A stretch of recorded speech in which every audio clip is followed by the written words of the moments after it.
Na ndugu yetu habari, leo tuende tukaangalie kwenye changamoto hii hapa. Yaani kama ushakutana na changamoto ya kuku anataka kuatamia, alafu mayai hauna. Yaani idadi ya mayai ulionayo pale kwenye kiota ni machache sana. Na unaweza kukuta kwa mfano kama kuku huyu hapa yani yupo kwenye kuatamia lakini kuna yai moja tu. Sasa changamoto kutokuwa na mayai ni nyingi. Labda inawezekana labda uliweza kula ile mayai au yaliweza kupasuka au uliweza kuuza yale mayai. Sasa na kuku anataka kuatamia, na kuku akiatamia mayai machache na kuwa ni hasara. Leo tunataka tukaangalie kuna njia kama 5 tumekuletea za kuzuia kuku kuweza kuatamia au kuweza kulalia mayai yake kwenye kiota. Yaani utamtoaje kuku asiweze kurudi tena pale kwenye kiota na aweze kusahau kabisa kile kiota, asiweze kuendelea tena kuatamia. Sasa katika hizi njia 5 utachagua njia mojawapo ambayo unaweza ukaitumia na inaweza kukusaidia. Utachagua mojawapo kati ya hizi 5 ambazo tunaweza kukuelekeza hapa. Na baada ya wiki mbili tu kuku wako ataanza kutaga tena. Hapa tunazungumzia wale kuku ambao wanataga na wanatamia, hasa kuku wa kienyeji au kuku wale tu. Kama wewe ni mara kwa kwanza kufuatilia video katika channel hii inajihusisha na mambo ya kilimo na ufugaji. Kile tunachokifahamu sisi basi tunashirikishana kwa pamoja ili tuweze kuelewa na kufanya shughuli zetu za kilimo na ufugaji ziweze kwenda vizuri. Utakachokifanya ni kuweza kujiunga, na kujiunga kwako ni kwa kuweza tu kusubscribe katika channel hii. Kwa wale ambao walishaweza kusubscribe basi haina haja kufanya hivyo. Yetu njia ya kwanza kabisa ni kuondoa mayai yote kwenye kiota. Yaani pale hata kama kuna mayai mawili au yai moja, basi hakisha sasa unaondoa yale mayai yote ambayo yako pale kwenye kiota na unaweza kwenda kuyahifadhi. Hapo kuku wako hawezi tena kurudi kwenye hilo eneo. Atakaa baada ya siku ya kwanza, siku ya pili tu, basi kuku wako ataweza kuondoka kwenye hiko kiota, au ndani ya siku 5 zile basi kuku anaweza kaondoka kwenye kiota na asirudi tena. Njia ya pili ni njia ya kuondoa kiota kabisa. Yaani hapa unaondoa kwa muda kile kiota, lakini pia unaweza ukakizuia au kuziba kwa kutumia labda bati au kifaa chochote kile ambacho kinaweza kuzuia ile kuku. Kuchukua kuku na kuweza kumpoza au kumloweka kwenye maji. Yaani utamtumbukiza kwenye maji kwa muda kama dakika moja hivi, akisha wasikichwa kiingii maji.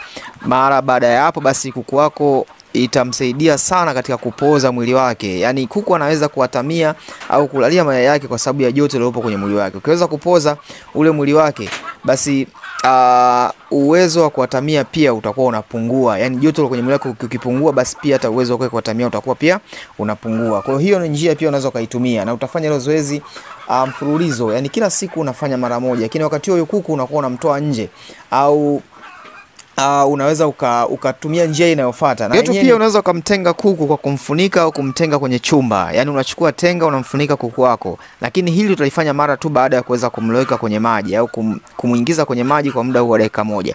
Na utamfunika hapo au utamtenga kwenye iko chumba kwa muda wa siku 3. Yaani usimpe chakula wala maji. Afikisha baada hapo utamtoa.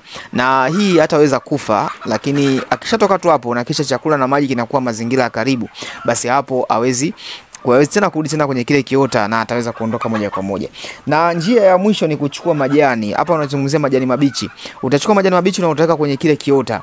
Basi ukisha weka ile majani mabichi kutakuwa na unyevu au halifani ya baridi. Sasa kuku hawezi kukaa kwenye kile kiota. Na hii utalifanya mara baada ya kuondoa yale mayai yalikopo pale kwenye kile kiota, kwa sababu mayai yataweza kuharibika na yale majani mabichi. Kwa hiyo ukishachukua majani utaweka pale kwenye kiota ambayo ni majani mabichi, basi kuku wako hataweza tena kukaa pale kwenye kile kiota na hataweza kurudia tena pale kwenye kile kiota na kuatamia. Kwa hiyo hii itakusaidia zaidi katika kuhakikisha kwamba unapokuwa na mayai mengi, basi kuku utaweza kumwekea yale mayai, lakini utaweza pia ni njia ya kuhifadhi mayai na kuweza kupata mayai mengi kwa kuku wako. Na huyu kuku baada ya hizo disturbance, yani usumbufu unaweza kujitokeza kwa muda wa wiki 2, basi kuku ataanza tena kutaga, lakini hakikisha kwamba unampa chakula bora au lishe ambayo ni nzuri zaidi katika kuhakikisha kwamba kuku wako watakuwa na afya nzuri kwa ajili ya kuweza kutaga tena.